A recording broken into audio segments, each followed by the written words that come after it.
हाय, आप देख रहे हैं इंडिया न्यूज़ इन खबर और मैं विष्णु शर्मा। बात करूंगा मध्य प्रदेश की एक ऐसी सीट की जो चर्चा में इसलिए है कि बुआ भतीजे वहां मैदान में हैं। बुआ खुलकर एक बीजेपी प्रत्याशी के तौर पे लड़ रही हैं। यशोधरा राजे सिंधिया की बात कर रहा हूं मैं। यशोधरा राजे सिंधिया खेल मंत्री हैं एमपी की शिवराज सिंह सरकार में। और ज्योतिरादित्य सिंधिया क्योंकि इस बार कांग्रेस की अगुवाई कर रहे हैं और गुना, ग्वालियर, ये सारे इलाके उनके उसमें आते हैं, एक तरह से प्रभाव क्षेत्र वाले उसमें।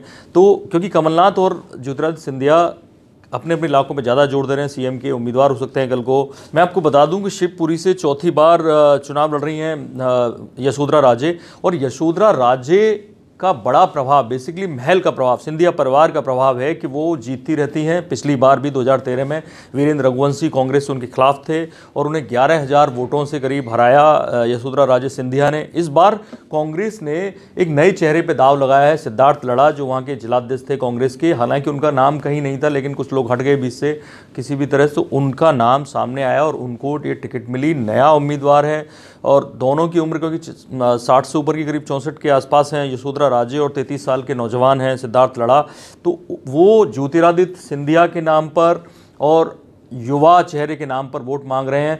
लेकिन उनके सामने कुछ दिक्कतें भी हैं। वो दिक्कतें सबसे बड़ी ये है कि यशोधरा राजे क्योंकि खुद वहाँ चुनाव लड़ रही हैं, ज्योतिरादित्य उन पर हाथ रख रहे हैं सिद्धार्थ पे कांग्रेस अध्यक्ष के नाते। तो ये दिक्कत है कि वो सीधे सीधे अप्रत्यक्ष रूप से महल वर्सेस महल नहीं है, प्रत्यक्ष रूप से। दूसरी तरफ जो मुन्नालाल कुशवाहा हैं नगर पालिका के अध्यक्ष, वो कांग्रेस के हैं और लोग, कहा जा रहा है कि लोगों को बहुत शिकायतें उनसे, तो ऐसे में उसका नुकसान सिद्धार्थ लड़ा को झेलना पड़ सकता है। दूसरे राजनीति के नए खिलाड़ी हैं, उनको तमाम वो दावपेच नहीं आते जो कि आने चाहिए, लेकिन यही उनका फ़ायदा भी हो सकता है क्योंकि एक ईमानदार और नया प्रत्याशी के तौर पे, क्योंकि उनके चेहरे पर कोई अभी दाग नहीं है, तो ऐसे में उनको इसका फ़ायदा मिल सकता है। ज्योतिरादित्य सिंधिया तमाम कोशिशें कर रहे हैं। हाल ही में वहाँ नगमा आई और लेकिन ये क्योंकि नए थे सिद्धार्थ लड़ा, तो वो उसको संभाल नहीं पाए और नगमा के कार्यक्रम में लोग कांग्रेसी नेता आपस में भिड़ गए, ये उनके नेगेटिव गया।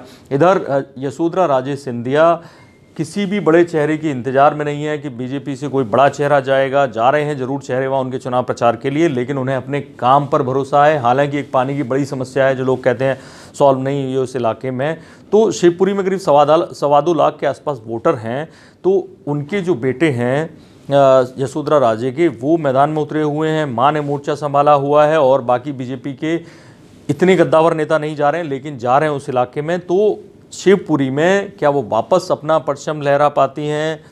क्योंकि पिछली बार 11,000 वोटों से जीती थी, जो बहुत पड़ा तो नहीं लेकिन ठीक ठाक अंतर था, और इस बार नया चेहरा है, तो हो सकता है कि उनके लिए मुश्किल पैदा हो। तो जो भी होगा, चुनाव का नतीजा आपको पता ही चलेगा। जो बाकी सीटें हैं इन सब राज्यों के चुनावों की, उनके बारे में चुनावी विश्लेषण, उनकी ज़मीनी स्थिति जाननी हो तो देखते रहिए इंडिया न्यूज़। सब्सक्राइब करें इन खबर। थैंक यू, नमस्कार।